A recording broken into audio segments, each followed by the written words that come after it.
नमो नमः। इस अध्याय में जातक पारिजातः इस ग्रंथ के प्रथम अध्याय राशिशीलाध्याय के 18 और 19 इन दो श्लोकों का अध्ययन हम करने जा रहे हैं। केंद्रम गतोन्नि द्विपदो बलाढ्यः चतुष्पदाः केंद्रगता रजन्यां कीटास्तु सर्वे यदि कंटकस्थाः संधिद्वये वीर्ययुता भवन्ति। केंद्रम गतः अन्नि, केंद्र में जो गया है, जो केंद्र में पड़ा है, अन्नि दिन में। यहां पर अहन नाम का एक मूल शब्द है। अहन का मतलब होता है दिन और अन्नि सप्तमी विभक्ति का शब्द है दिन में। द्विपदः बलाढ्यः, जो द्विपद राशि है, यह राशियां अगर केंद्र में पड़ी हो तो दिन में बलाढ्य होती है, बलशाली होती है। केंद्र यानी कि प्रथम, चतुर्थ, सप्तम और दशम स्थान, इन चार स्थानों को मिलाकर केंद्र कहा गया है। केंद्र के बारे में और जानकारी आगे आने वाले श्लोकों में मिलती रहेगी, लेकिन यहाँ पर अगर ये शब्द आ गया है तो इसके बारे में मैं बता रहा हूँ।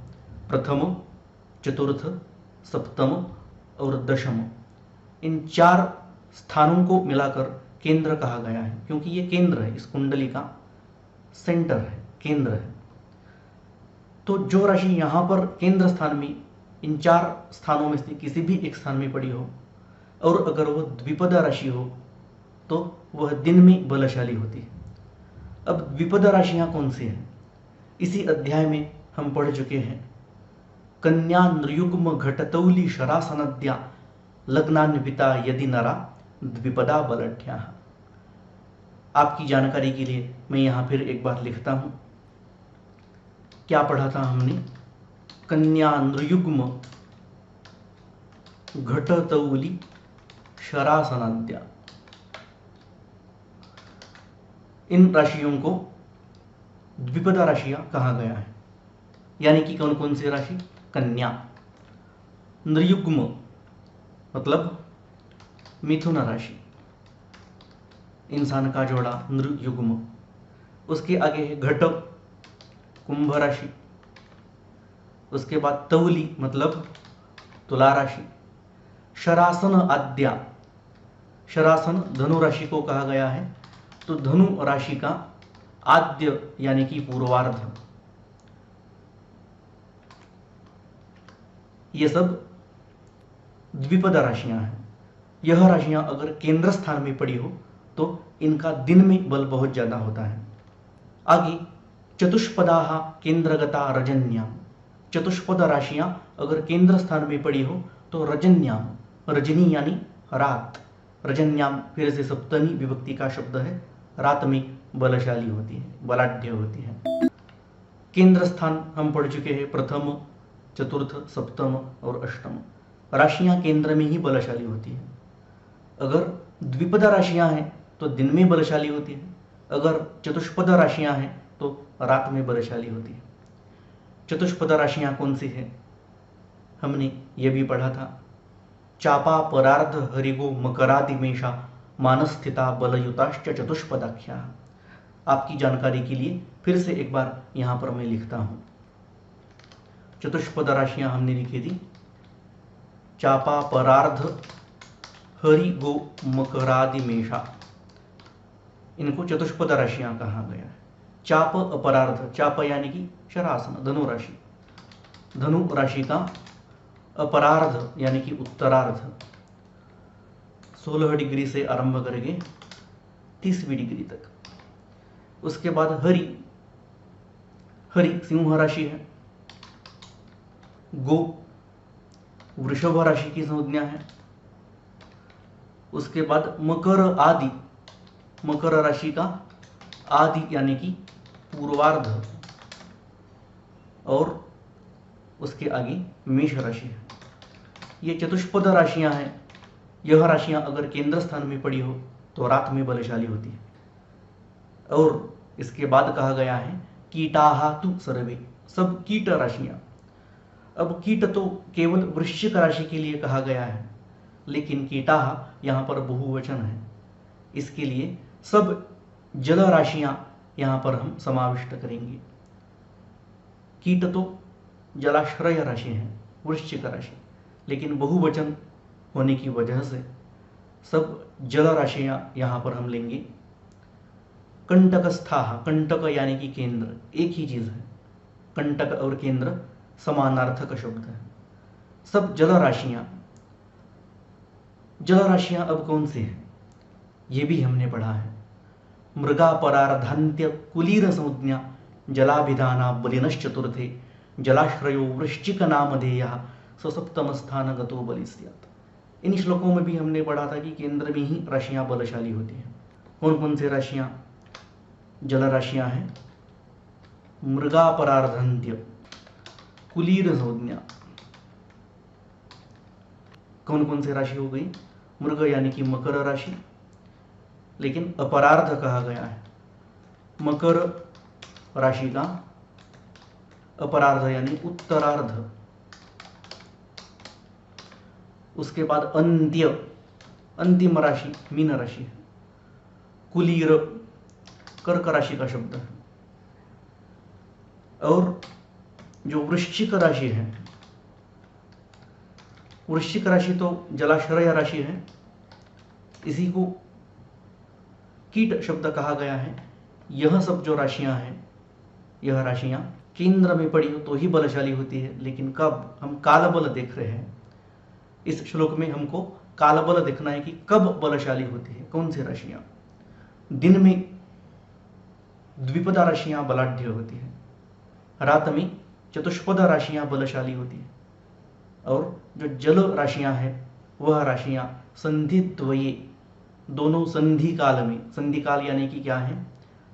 दिन और रात के बीच में जो संधि काल होता है उसको संधि द्वये यहां पर कहा गया है। दो प्रकार की संधियां।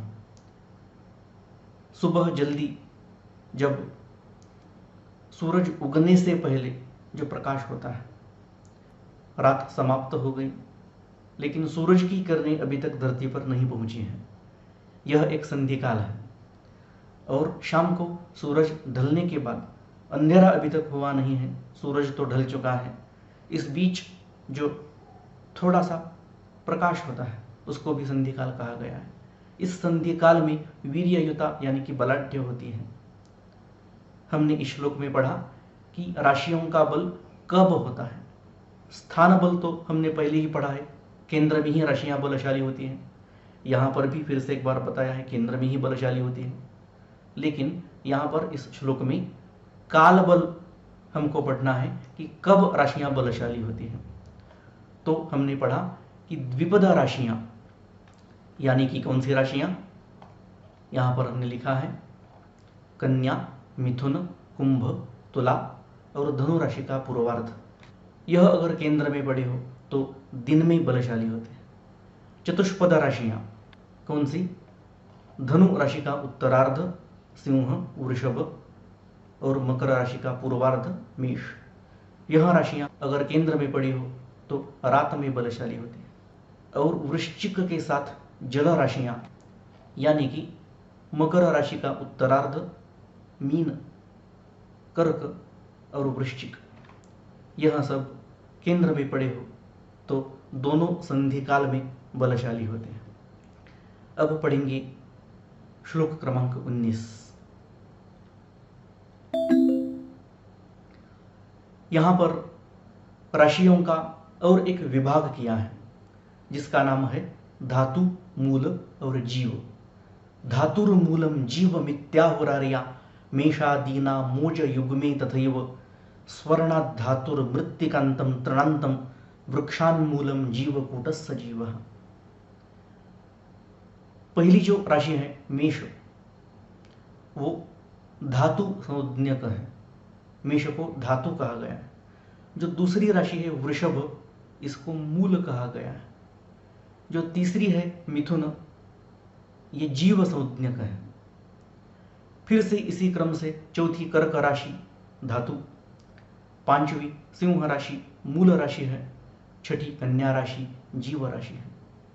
इसी क्रम से आगे सातवीं राशि तुला धातु है, 8वीं वृश्चिक मूल है और 9वीं धनु राशि जीव संज्ञक है।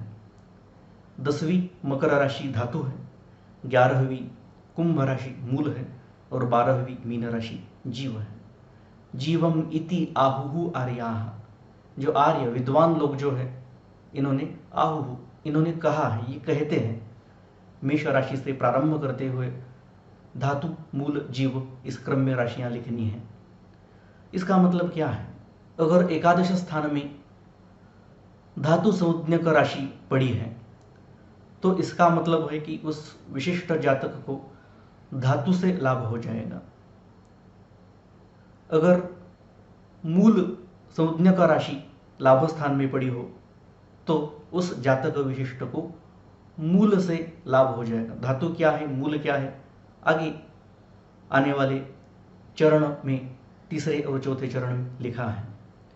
और लाभ स्थान में अगर जीव राशि है तो जीव से लाभ हो जाएगा। इसी प्रकार और एक विभाग भी कहा गया है, मेषादि नाम ओज युग्मे, ओज और युग्म। ओज यानी कि विषम राशि और युग्म यानी कि सम राशि। विषम जिसको अंग्रेजी में ऑड कहा गया है और युग्म यानी कि इवन। ऑड और इवन 1, 3, 5, 7, 9, 11 ये ऑड नंबर्स है। तो इन क्रमांकों से जो राशि निर्देशित होती है वो ओज राशि है। और 2, 4, 6, 8, 10, 12 ये इवन नंबर्स है। तो इन नंबर्स से जो भी राशि निर्देशित होती है वो युग्म राशि है।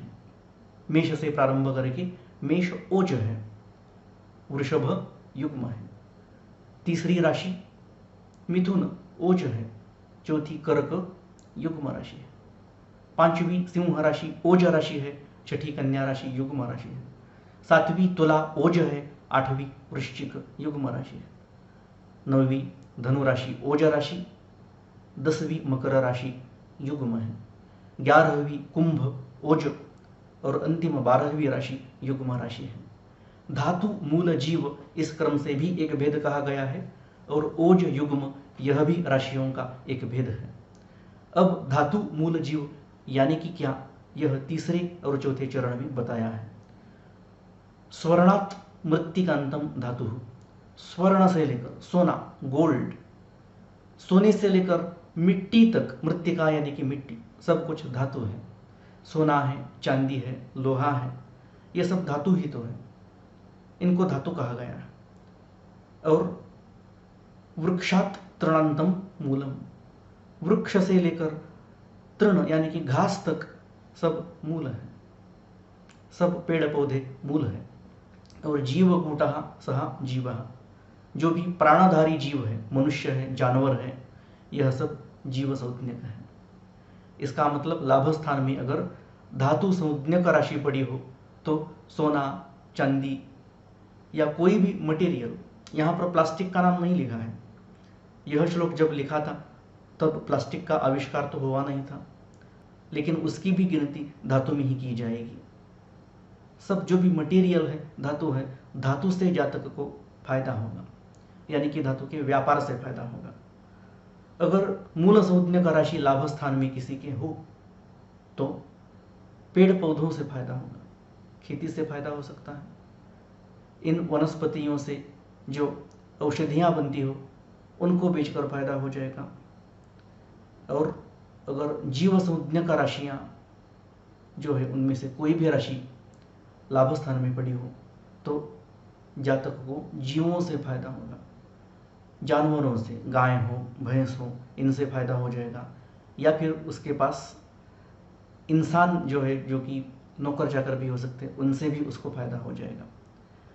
इस प्रकार हमने आज के 2 श्लोकों में राशियों का कालबल क्या होता है इसकी चर्चा की और धातु मूल जीव इन 3 संज्ञाओं के बारे में हमने चर्चा की। अगर आपके मन में इन सब चीज़ों के बारे में कुछ प्रश्न हो तो कमेंट बॉक्स में अवश्य लिखिए। अगर ये वीडियो आपको पसंद हो तो कृपया सब्सक्राइब करें, लाइक और शेयर करें। धन्यवाद।